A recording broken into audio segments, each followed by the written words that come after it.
சபைக்கு শুভ সন্ধ্যা। আমি பாலாஜி யூரேகா ஃபார்பஸ் কাজ করছি। யூஸ்வலாக அந்த சாதாரண ஒரு எறும்போட உயிரோட வேல்யூ ஒன்று தான், நம்ம ஹியூமனோட உயிரும் ஒன்று, அதோட வேல்யூ ஒன்று தான். ஸோ நம்ம இந்த பீஃப் மட்டன்லாம் சாப்பிட்றோம், ஸோ அது தப்பு இல்லையா?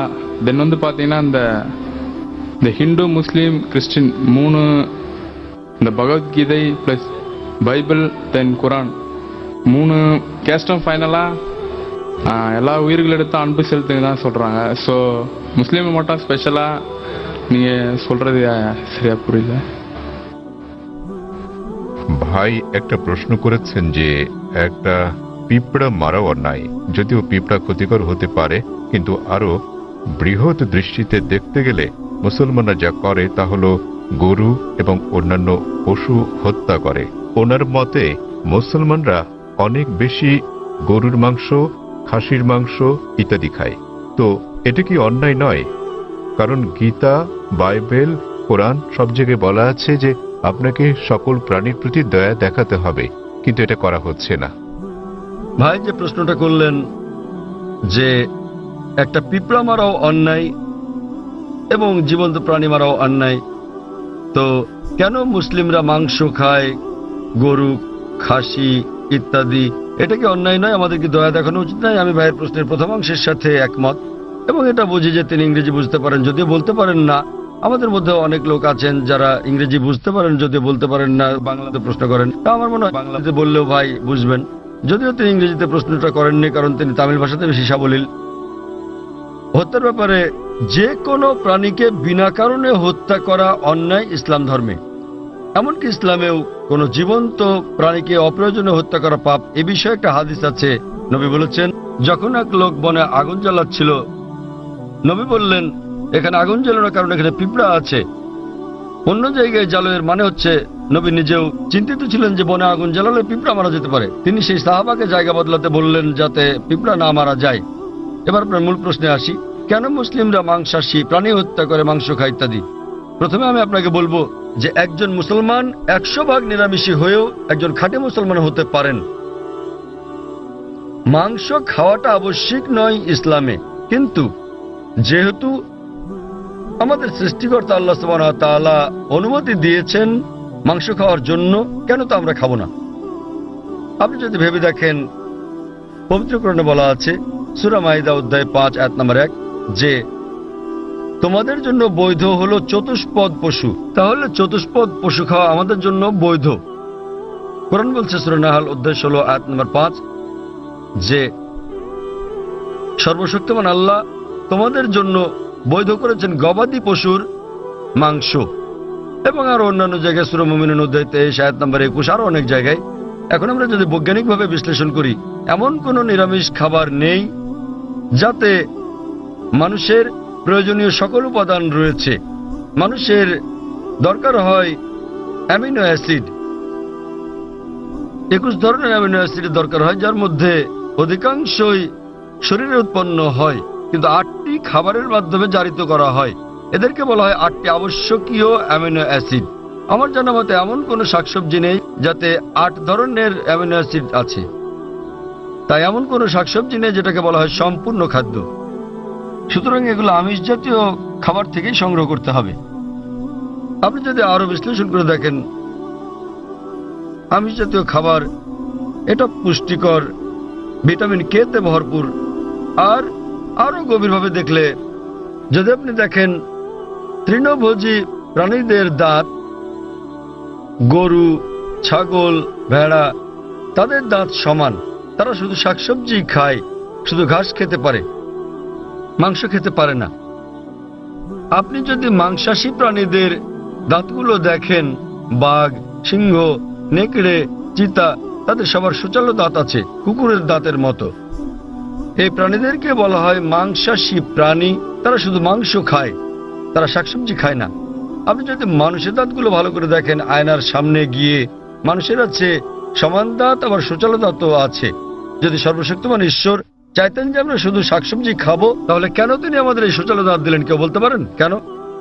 কারণ সর্বশক্তিমান ঈশ্বর চান যে আমরা দুটোই খাই, মাংসও খাই, শাকসবজিও খাই। মাংস, তিনি যদি চাইতেন যে আমরা শুধু শাকসবজি খাবো, তাহলে তিনি কেন সুচালো দাঁত দিলেন? আবার আপনি যদি মানুষের পরিপাকতন্ত্রটাকে বিশ্লেষণ করে দেখেন, এটা উভয় খাদ্যই হজম করতে পারে, সবজি এবং আমিষ জাতীয় খাবার। তৃণভোজী প্রাণীদের পরিপাকতন্ত্র, গরু, ছাগল, ভেড়া, এরা শুধু শাকসবজি জাতীয় খাবারই হজম করতে পারে, মাংস হজম করতে পারে না। আবার মাংসাশী প্রাণীদের পরিপাকতন্ত্র দেখেন, সিংহ, বাঘ, নেকড়ে শুধু মাংসই হজম করতে পারে, শাকসবজি হজম করতে পারে না।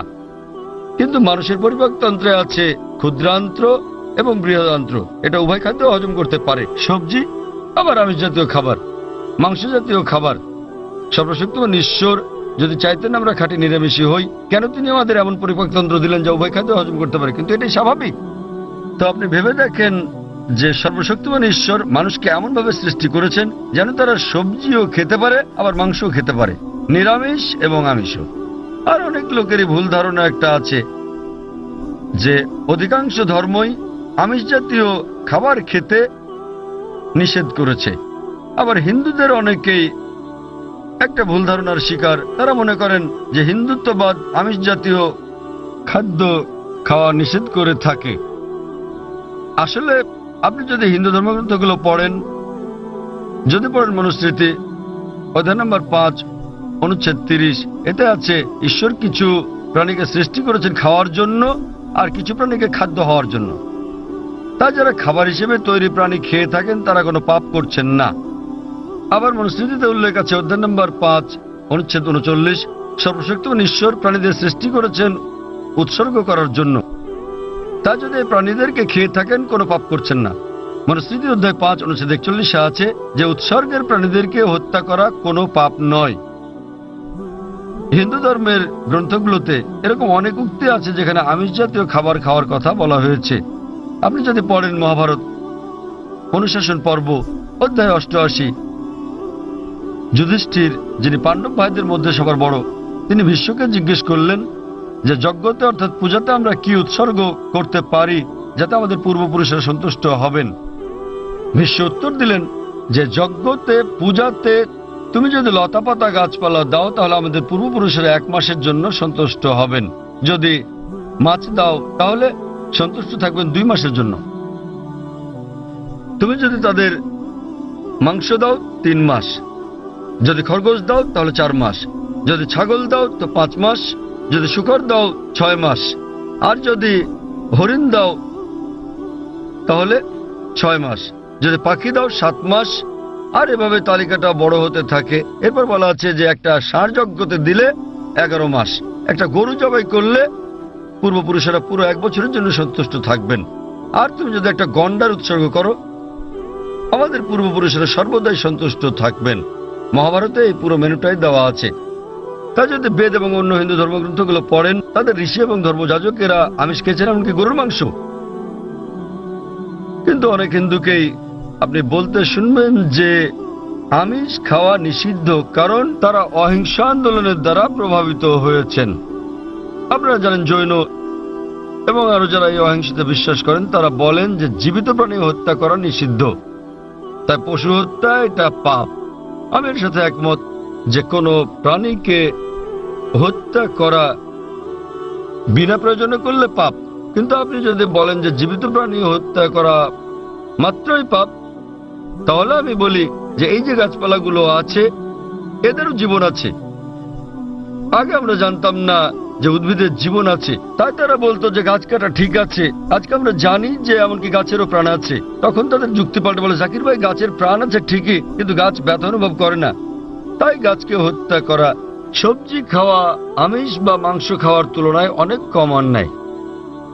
এখন বিজ্ঞানের উন্নতিতে আমরা জানি যে এমনকি গাছেরাও ব্যথা অনুভব করে, কিন্তু তারা যখন কাঁদে আমরা গাছের কান্না শুনতে পারি না, কারণ আমরা প্রতি সেকেন্ডে মাত্র 20 থেকে 20,000 কম্পন তরঙ্গের শব্দ শুধু শুনতে পাই।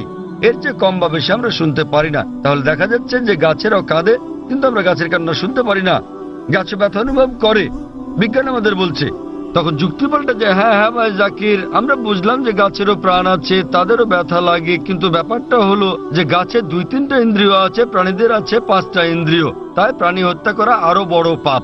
তর্কের খাতিরে যদি কথাটা মেনেও নেই যে গাছের 2টো ইন্দ্রিয় 3টি ইন্দ্রিয় আছে, প্রাণীদের আছে 5টি ইন্দ্রিয়, আর সে কারণে প্রাণী হত্যা করা বেশি অন্যায়, তো তাদের কাছে আমার প্রশ্ন যে ধরেন একজন লোক, তার এক ভাই আছে, যে হচ্ছে মুখ আর বধির, শুনতেও পারে না, বলতেও পারে না। এখন কেউ যদি তাকে গিয়ে মেরে ফেলে, ধরেন আপনার নিজেরই ভাই যে মুখ ও বধির, কথা বলতে পারে না, শুনতেও পারে না, এখন কেউ যদি তাকে হত্যা করে, আপনি কি বিচারকের কাছে গিয়ে বলবেন যে হুজুর হত্যাকারীকে কম শাস্তি দিন, কারণ আমার ভাইয়ের দুটো ইন্দ্রিয় কম ছিল, সে বলতে পারতো না, শুনতে পারতো না? আপনি কি তাই বলবেন? আপনি বলবেন যে হুজুর হত্যাকারীকে দ্বিগুণ শাস্তি দিন, কারণ আমার ভাই ছিল একজন নিষ্পাপ মাসুম, সে বলতে পারতো না, শুনতেও পারতো না। তো ইসলামে এরকম কোনো বিধান নেই যে কম ইন্দ্রিয় থাকলে কম শাস্তি পাবেন বা বেশি ইন্দ্রিয় থাকলে বেশি শাস্তি পাবেন। কোরআন বলছে যে তোমাদের যে সকল উত্তম জিনিস দেওয়া হয়েছে তোমরা তা ভক্ষণ করো যে পর্যন্ত সেটা বৈধ এবং হালাল অনুমতি আছে। তো ইসলামে পশু জবাইয়ের অনুমতি আছে, শুধুমাত্র খাওয়ার উদ্দেশ্যে বিনা কারণে শিকার করার জন্য, খেলার জন্য এটা নিষিদ্ধ। যেমন বনে আগুন জ্বালালে পিঁপড়া মারা যাবে, তাই নবী বলেছেন এটা করো না। তো যে কোনো জীবিত প্রাণী হত্যা করা নিষিদ্ধ, যদি না এটা খাওয়ার মাধ্যমে জীবন ধারণের জন্য হয়ে থাকে, আর যদি এটা সেই সব অনুমোদিত প্রাণীদের মধ্যে হয়ে থাকে যেগুলোকে আল্লাহ বৈধ করেছেন। যেভাবে মনুস্মৃতিতে বলা আছে ঈশ্বর কিছু প্রাণীকে করেছেন খাদ্য আর কিছুকে খাদক। যদি আপনি খাওয়ার জন্য প্রাণী হত্যা করেন তাহলে কোনো পাপ করছেন না, আর না হলে এমনিতে আপনি যদি বুঝতে পারেন যদি অমুসলিমরা আমিষ জাতীয় খাবার নাও খায় আমার তাতে কোনো রকম সমস্যা নেই। কারণ যদি ভারতের প্রত্যেক অমুসলিমই আমিষ খাওয়া শুরু করেন তাহলে গরু ছাগলের মাংসের দাম বেড়ে যাবে। তাই অমুসলিমরা আমিষ না খেলে আমার কিছু যায় আসে না। কিন্তু কেউ যদি অভিযোগ করেন যে প্রাণী হত্যা অন্যায়, সেজন্য আমি উত্তরটা দিচ্ছি। আর না হলে ইসলামে আপনি একজন নিরামিষভোজী হয়েও উত্তম মুসলমান হতে পারেন, কিন্তু যেহেতু আল্লাহ অনুমতি দিয়েছেন আমিষ খাওয়াতে কোনো রকম সমস্যা নেই, যদি এটা অনুমোদিত প্রাণীর মধ্যে হয়ে থাকে। আশা করি উত্তরটা পেয়েছেন।